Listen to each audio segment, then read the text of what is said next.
नमस्कार, स्वागत है आपका। आप देख रहे हैं सीएनबीसी आवाज। बात हम यहाँ पर दालों की करेंगे, जहाँ पर दालों की महंगाई के खिलाफ सरकार की लड़ाई जारी है। सरकार से सभी स्टेक होल्डर्स को 15 अप्रैल से स्टॉक डिक्लेयर करने का आदेश तो दिया ही है, वहीं सूत्रों के मुताबिक सरकार पीली मटर के इंपोर्ट पर 20% की ड्यूटी भी लगा सकती है। आज सरकार की स्टेक होल्डर्स के साथ बैठक भी है और उम्मीद की जा रही है इस बैठक में कुछ बहुत फैसला या डायरेक्टिव्स देने को हम यहाँ पर बनता हुआ देख पाएंगे। इसी पर बात करने के लिए हमारे साथ हैं ऑल इंडिया दाल मिल एसोसिएशन के प्रेसिडेंट सुरेश अग्रवाल और जेएलवी एग्रो के डायरेक्टर विवेक अग्रवाल। केडिया कमोडिटीज के डायरेक्टर अजय केडिया भी जुड़ेंगे हमारे साथ और साथ ही होंगे chartandtrade.com के फाउंडर विकास बगारिया। लेकिन बात पहले दालों की, जहां पर अगर आज का बाजार देखें तो यहां पर भी तुअर के भाव हमने अब भी बढ़ते हुए देखे हैं। ऑफ कोर्स इंडिकेशंस ये जरूर हैं कि जो इंपोर्टेड पल्सेस हैं जैसे कि तुअर, उड़द और पीली मटर जो कस्टम वेयर हाउसेज में होल्ड की जा रही हैं, तो कंज्यूमर अफेयर्स मिनिस्ट्री ने कहा है कि वो ये मैटर लेंगी और इंपोर्टर ट्रेडर कस्टमर्स जो कस्टम्स हैं और स्टेट गवर्नमेंट ऑफिशियल्स भी हैं उनके साथ इंश्योर किया जाएगा कि जो सप्लाई है वो इन वेयर हाउसेज से यहाँ पर जल्द ही ओपन मार्केट में डाली जाए। विवेक जी, कैसे देखते हैं आप, क्योंकि पिछले 12 महीने में हमने लगातार कुछ ना कुछ दाल के ऊपर यहाँ पर होते हुए देखा ही है। आज भी यहाँ पर इस वक्त मीटिंग जारी है, हम डिटेल्स का इंतजार कर रहे हैं कि क्या कुछ वहाँ से निकल के आता है। लेकिन पिछले 2-3 दिन में जो भी कॉन्वर्सेशंस हुई हैं वो दालों के ऊपर ही हैं सिर्फ, तो चिंता यहाँ पर बरकरार है। इसमें कहीं महाराष्ट्र और कर्नाटक में जो पानी का जो कमी आई उससे तुअर की उत्पादन में बहुत नुकसान हुआ है और दिन पे दिन। आवाज आ रही है मैडम? हाँ जी सुरेश जी, आपकी आवाज आ रही है। दिन पे दिन तुअर का उत्पादन किसान कम कर रहा है। कंज्यूमर अफेयर की अभी मीटिंग खत्म हुई है 1 मिनट पहले जी। मैं खुद उसमें सम्मिलित था जी। तो देश के बाहर से आयात पर बहुत चिंता थी कि अधिक से अधिक किया जाए। अधिक से अधिक मात्रा में 4 साल से प्रयास किए गए, मगर उसके आयात के जो परिणाम है उसमें कुछ विसंगतियां जो मैं आपके ध्यान में ला दूं कि बड़ी कंपनियां हैं, मल्टीनेशनल कंपनियां और बड़े जो ग्रेन पीलियर है, बड़े उद्योगपति हैं, इन्होंने देश के बाहर काफी मात्रा में तुअर उड़द का स्टॉक किया है और वो माल इंडिया में नहीं आ रहा। जो पिछले 3 साल से आ रहा था वो कम आया है। इसी कारण प्राइसों में बढ़ोतरी हुई है, तुअर में बढ़ोतरी हुई है। और जब अगर कोई बाहर के मुल्क से आयात कम होता है और भारत में उत्पादन कम होता है तो कीमतें बढ़ना एक लाजमी बात है। अभी हमने उनके सामने ये बात भी रखी कि नेफेड जब 103, 105 रुपए में। सुरेश जी खाली एक क्लैरिटी के लिए ये जानना चाहेंगे कि अगर आप पॉइंट वाइज बता सकें कि आज क्या बात हुई है। एक तो जैसे आपने कहा कि जो इंपोर्टेड दालें हैं वो एक तो भारत में आ ही नहीं रही और अगर आ रही हैं तो यहीं पर कस्टम वेयर हाउसेज में पड़ी होती हैं, ये चिंता का विषय है। हाँ, ये चिंता का विषय। इस विषय पर भी बात हुई और उन्होंने जो कस्टम के जो वरिष्ठ अधिकारी थे उनको निर्देश भी दिए हैं सचिव महोदय ने, मैडम ने, कि उनको कस्टम क्लियर चेन्नई या नवा सिवा पे तत्काल किया जाए। और एक ये था कि देश के बाहर से जो तुअर कम आ रही है उस पर गहन चिंता हुई। तीसरा विषय था कि सरकार दालों को 16 राज्यों में निरंतर कम कीमत पे सप्लाई कर रही है। अब वो सप्लाई बढ़ गई, इधर उत्पादन भारत में कम हो गया, तुअर उड़द का विदेश से आना कम हो गया। इन सब विषयों पे एक घंटे भर का डिस्कशन हुआ है और सरकार उस पर गंभीरता से निर्णय करके आगे बढ़ेगी, ऐसा हम लोगों ने सुझाव भी दिया है। अब रहा सवाल कीमत बढ़ने का, तो जब तक बाहर की कंपनियां इंडिया को तुअर और उड़द की सप्लाई नहीं करती, मटर की सप्लाई नहीं करती, तब तक कीमतों को कंट्रोल करना बड़ा कठिन है। कहीं ना कहीं कोई ऐसे रास्ते नजर नहीं आ रहे। कीमत तब कंट्रोल हो जब देश में उत्पादन ज्यादा हो। अभी उल्टा हो रहा है कि देश में उत्पादन कम है, इसलिए कीमतों को कंट्रोल करने के लिए उस मीटिंग में अनेक मुद्दे पे बात हुई। और ये जो नवा सेवा और चेन्नई बोर्ड पे जो कस्टम की प्रॉब्लम है, ये मुझे लगता है 2 दिन में हल हो जाएगी। उन्होंने अधिकारी ने मीटिंग में श्योर किया है और कोई भी समस्या आएगी तो उस पर मंथन होगा। मगर इस समय कीमतों पर अंकुश लगाना सरकार की पहली प्रायोरिटी होना चाहिए। कीमतें रिजनेबल रहे मगर आयात अधिक हो, इस पर चिंता करने का हमने मुख्य फोकस रखा है कि आप आयात अधिक करें और देश का उत्पादन बढ़ाने के निरंतर प्रयास करें। ऑलराइट। और कौन से पोर्ट्स पे आपने कहा कंसर्न्स हैं? नवा शिवा और चेन्नई पोर्ट में कस्टम की कुछ परेशानियां मीटिंग में आई थी, हमारे दूसरे व्यापारी भाइयों ने रखी थी। उस पर सरकार ने 2 से 3 दिन में निराकरण करने का कहा है। कस्टम के वरिष्ठ डिप्टी सेक्रेटरी मीटिंग में मौजूद थे, उनको भी कहा है और उन्होंने भी कहा कि जो प्रॉब्लम आ रहा है हम उसको सॉल्व करेंगे। तो 3-4 चीज़ें यहाँ पर निकल के आई हैं। एक तो ये कि जो इंपोर्ट हो रहा है इंडिया की तरफ से वो अभी भी माल भारत के बाहर है। दूसरा ये कि कस्टम वेयर हाउसेज में माल पड़ा हुआ है नावाशेवा और चेन्नई में। तीसरी बात ये कि तुअर के इंपोर्ट्स में यहाँ पर अभी भी कमी है। चौथी बात कि 16 स्टेट्स में जहाँ पर सस्ती दालें सरकार बेच रही है उसके ऊपर भी कंसर्न्स हैं। और पाँचवीं बात ऑफकोर्स ये है कि जो मैंडेटरी डिस्क्लोजर्स का यहाँ पर सरकार ने कहा है कि 15 अप्रैल से करना ही है, तो दालें ऑफकोर्स ये 5 पॉइंट्स के साथ एज ऑफ नाउ यहाँ पर काम करती हुई। विवेक अग्रवाल जी, आप कैसे देखते हैं इस सब को और कंसर्न्स हैं क्योंकि दालों के प्राइसेस अब भी हमने आगे बढ़ते हुए देखे हैं। चने की प्रोक्योरमेंट की बात हम यहाँ पर अभी भी सुन रहे हैं कि कितने स्तर और किस लेवल पे यहाँ पर हो रहा है, जो भी बहुत बड़ा नंबर अभी नहीं है। नमस्कार मनीष जी, निश्चित रूप से आपने बात सही कही है और ये चिंता का विषय है। इस बार चने की अच्छी मात्रा में कमी की संभावना है और इतनी येलो पीस इंपोर्ट होने के बाद मैंने कल एक ट्वीट भी किया था इससे रिलेटेड कि 13 lakh ton yellow peas already India में आ चुकी है, उसके बाद भी प्राइस घटे नहीं है। तो आप समझ रहे हैं कि 10-12 लाख टन माल आने के बाद भी उस प्राइस पे कोई कमी नहीं आई। तो एक क्लियर इंडिकेशन है कि माल जो चना है और येलो पीस है दोनों शॉर्ट है।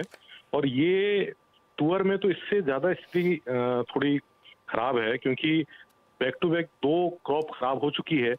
और जहां तक मेरे को भी इस मीटिंग की इंफॉर्मेशन मिली, गवर्नमेंट थोड़ी नाराज भी है कि जो इंपोर्टर्स माल लाते हैं वो इमीडिएटली पोर्टल पे अपडेट नहीं कर रहे हैं। तो उन्होंने सारे इंपोर्टर्स को बोला है कि आप इसको इमीडिएटली डिक्लेयर करें, अदरवाइज इस पे एक्शन लिया जा सकता है।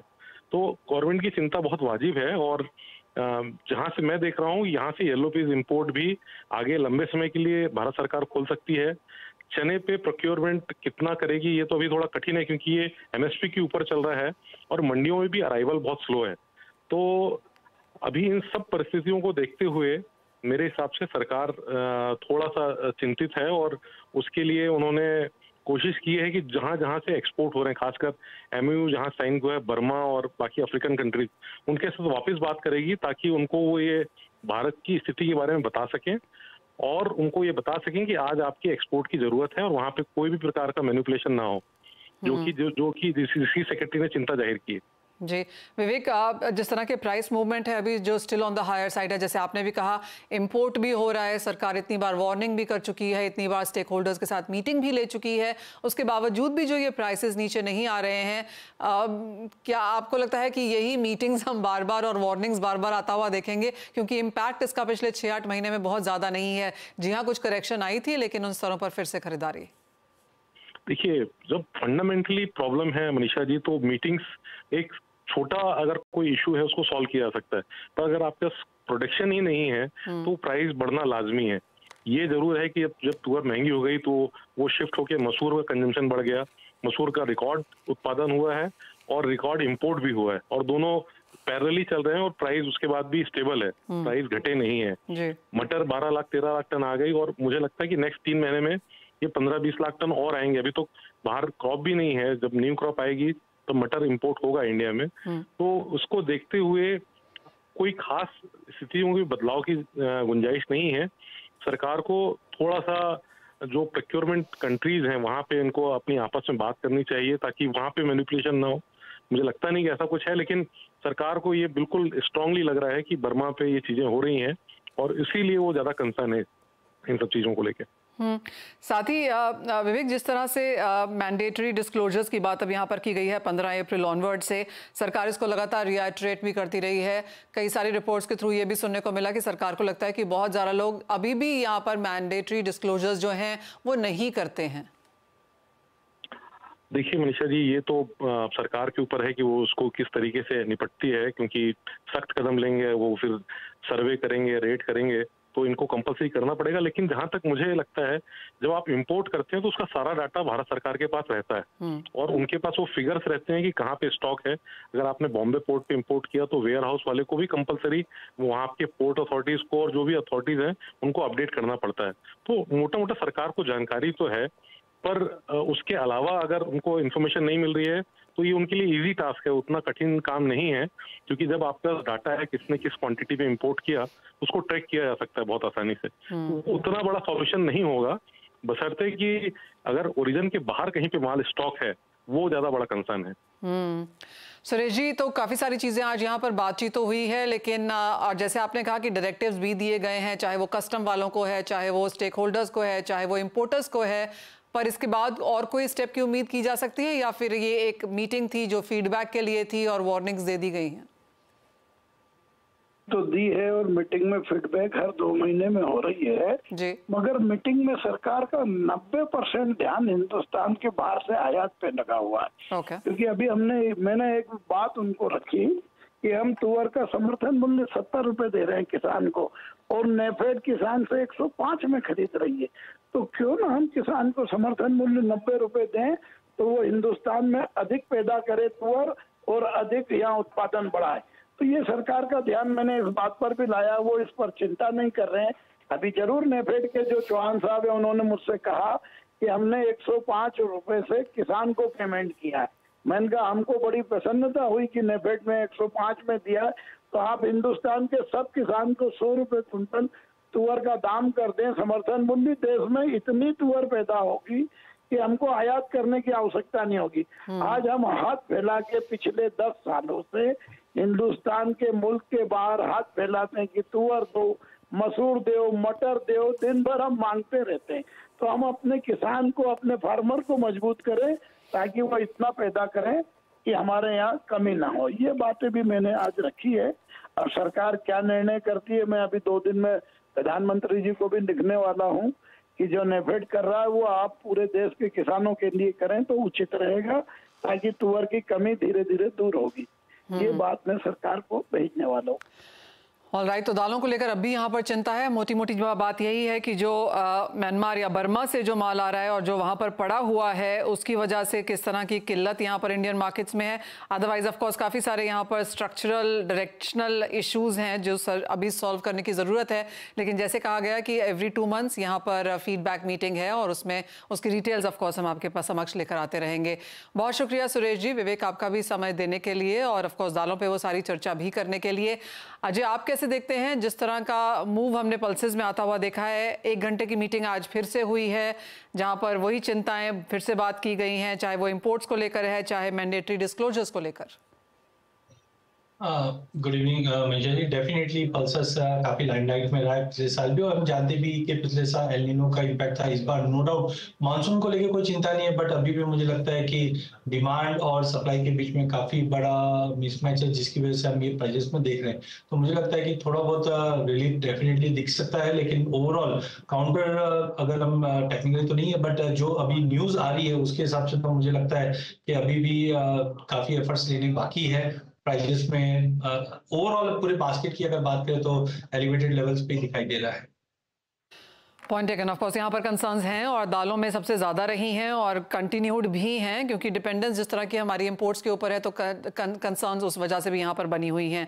लेकिन इसी के साथ एक ब्रेक का भी समय है। हम दालों पर तो बात कर ही चुके हैं, लेकिन ट्रेडिंग स्ट्रैटेजीज के लिए हम बात करेंगे अजय और विकास से इस छोटे से ब्रेक के बाद। बात अब यहाँ पर सोने चांदी की करेंगे, क्योंकि कुछ दिन पहले हमने कॉमेक्स की तरफ से मार्जिन इंक्रीज आता हुआ देखा था सोने और चांदी दोनों में। ये इसलिए किया गया था क्योंकि काफ़ी ओवरहीटेड मार्केट ये बनती जा रही थी, लेकिन उसका बहुत ज़्यादा असर हमने प्राइसेस में आता नहीं देखा। द रीज़न बीइंग कि बड़े जो वॉल्यूम्स हैं वो चाइना में होते हुए नजर आए थे, और अब फाइनली पिछले 2-3 दिनों से ये बातें चल रही थी कि चाइना भी रिएक्ट करेगा, और हमने आज यहाँ पर ट्रेड पर लिमिट्स लगती हुई देखी हैं। अजय, कैसे देखते हैं आप, क्योंकि इसके बावजूद भी कोई बहुत बड़ी करेक्शन आई हो या सेंटिमेंट चेंज हुआ हो, ऐसा बाजार नहीं दिखा रहा? बिल्कुल मेजर जी, अगर हम देखें 2024 के जो फंडामेंटल थे वो डेफिनेटली बहुत ही स्ट्रांग थे, और लग भी रहा था कि $2400 हम ईयर एंड तक देख पाएंगे। बट एकाएक जो पिछले अगर हम 50-60 दिन की बात करें तो जो एकाएक बड़ा जंप आया था, ये काफी कंसर्निंग है, क्योंकि geopolitical tension, interest rate, central bank buying, एकाएक सबकी न्यूज एक साथ आई। लेकिन खास करके पिछले 1 हफ्ते में हम चाइना में या शंघाई में अगर एक्टिविटी देखें तो ये काफी ज्यादा बढ़ी है। कुछ रफ ट्रेड्स भी हमने सुनने में आया, जिसकी वजह से मार्केट को बूस्ट मिला हुआ है। बट टेक्निकली डेफिनेटली बहुत ही ज्यादा ओवरबॉट है और आज शाम को इन्फ्लेशन के नंबर वो कम होने की उम्मीद नहीं है। जहाँ पे हम 3.1 3.2 देख रहे थे, अब 3.4 की उम्मीद है और साथ में फेड के मिनट्स भी आने, तो मुझे लगता है थोड़ा way of cautious current level पे रहेगा टेक्निकली। बट हाँ, अगर अभी भी हम मीडियम टर्म लॉन्ग टर्म बात करें तो डेफिनेटली तेजी है। बट करंट लेवल से मुझे लगता है कि इंटरनेशनल में अगर $2320 का एक अच्छा अहम सपोर्ट अगर ये टूटता है तो एक कैस्केडिंग इफेक्ट हम देख पाएंगे जो 2270 तक का लेवल फिर से दिखा दे टेम्पररी।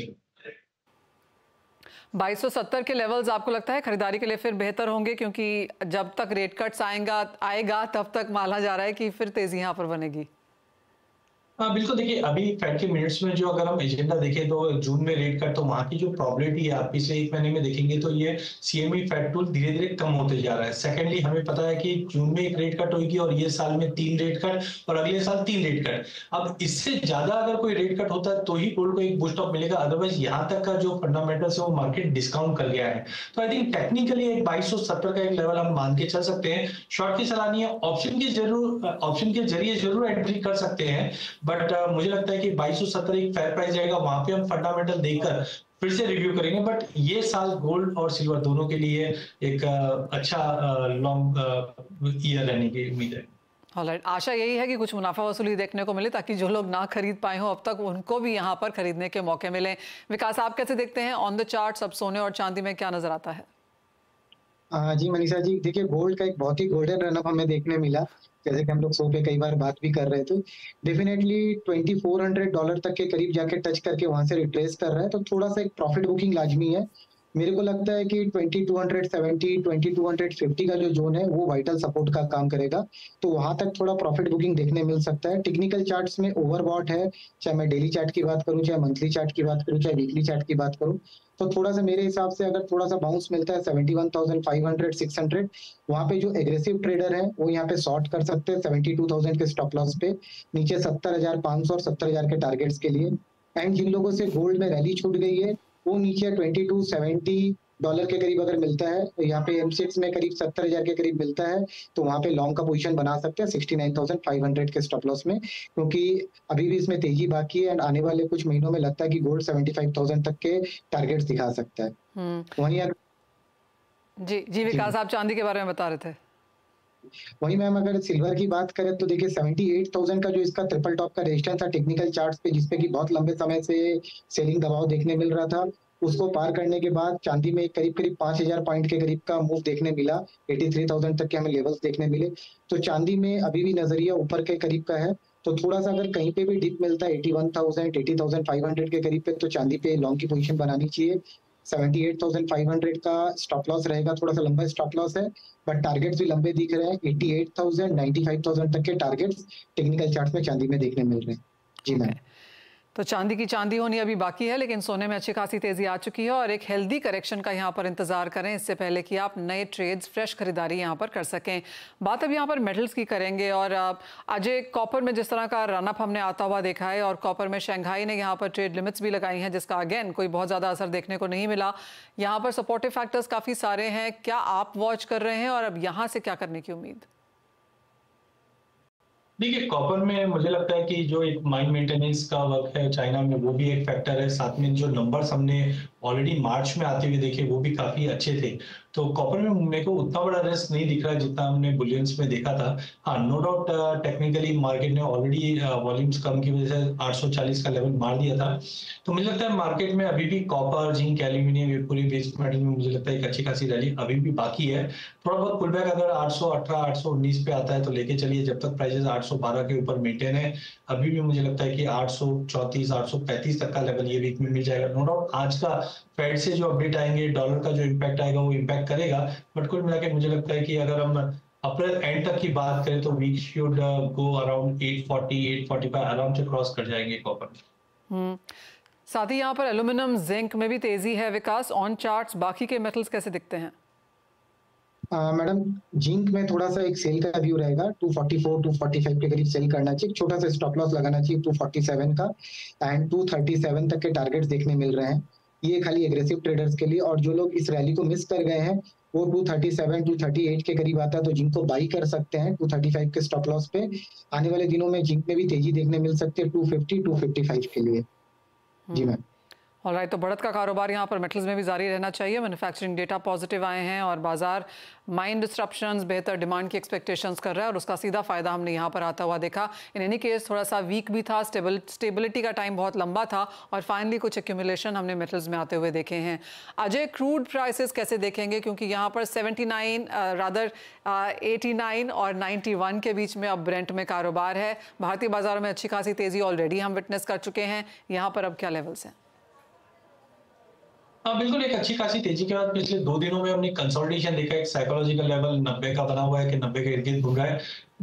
एस्केलेशंस कुछ बड़े हमने ईरान इजराइल में देखे, लेकिन रमजान के चलते वहां पे कुछ एक्शन नहीं दिखाई दे रहा। तो ऐसी अटकलें लगाई भी जा रही है कि रमजान के बाद अगर जियोपॉलिटिकल कुछ ज्यादा हाइप करता है तो सबसे पहले इफेक्ट हम क्रूड में ही देखेंगे। तो मुझे लगता है 2-3 दिन की कंसोलिडेशन के बाद मार्केट वापस एक पॉजिटिव टोन लेने की कोशिश करेगा, जहां WTI मुझे लगता है कि वापस मंथ एंड तक की बात करें तो 8850 89 तक का लेवल, जबकि ब्रांड के अंदर हम 90 to 50 तक का लेवल देख पाएंगे। इसी का रिफ्लेक्शन हम डोमेस्टिक मार्केट पे भी देख पा रहे हैं कि प्राइसेस 7000 के नीचे बिल्कुल सस्टेन नहीं कर पा रहा है। थोड़ा कॉशियस रहिए क्योंकि कल मॉर्निंग सेशन हमारे यहाँ पे बंद रहेगा, तो ज्यादा करके हम देखते हैं जब भी ऐसा हॉलीडे मूड रहता है तो मार्केट में फ्लक्चुएशंस बहुत ज्यादा बढ़ जाते हैं।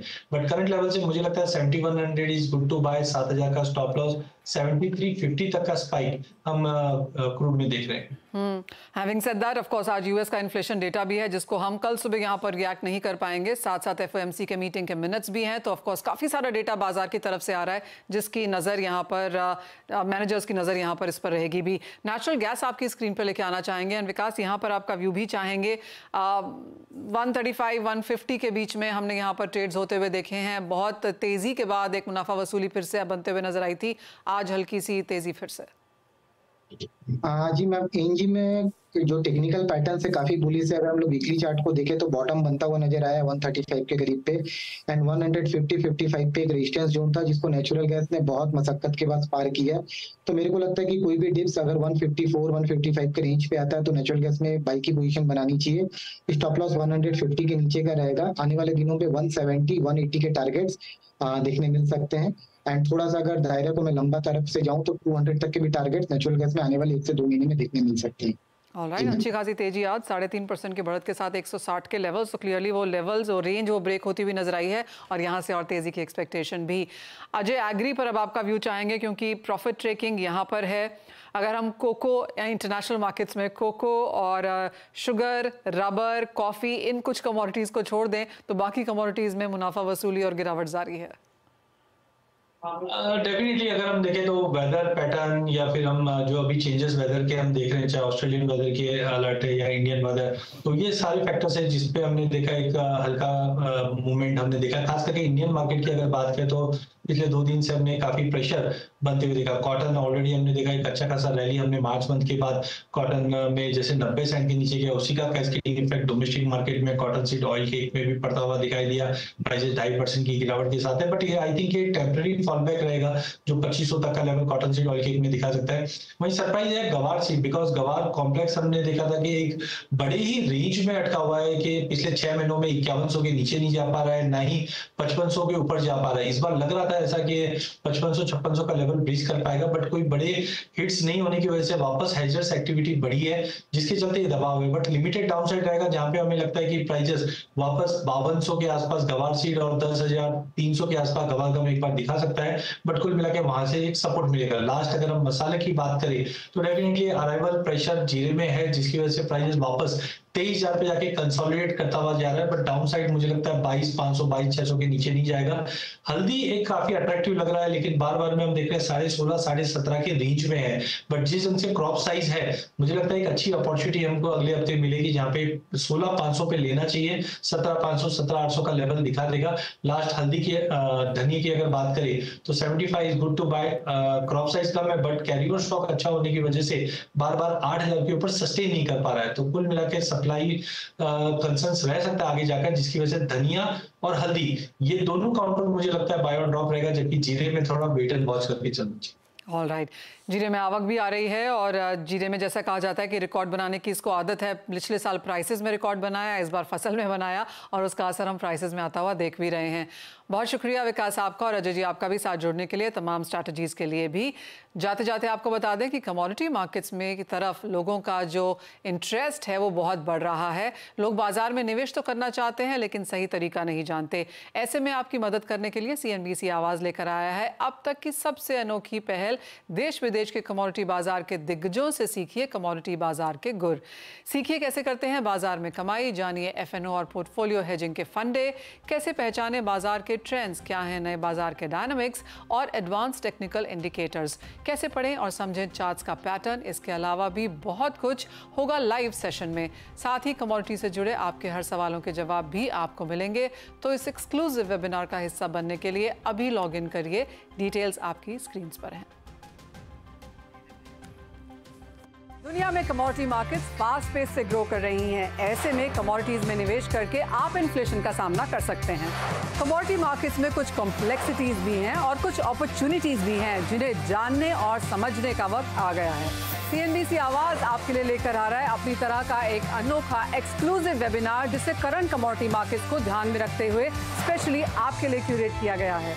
इस वेबिनार में सारे इंपॉर्टेंट टॉपिक्स कवर होंगे जिसमें हम आपको सिखाएंगे basics of commodity trading, software, regulations and compliance, साथ ही hedging, trading strategies, derivatives, global trade and factors affecting commodity trade via futures and options और भी बहुत कुछ।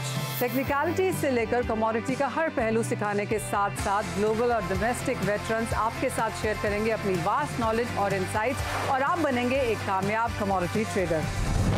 तो कमोडिटी गुरुकुल से जुड़ने के लिए वेबसाइट लिंक पर जाकर अभी रजिस्टर करें।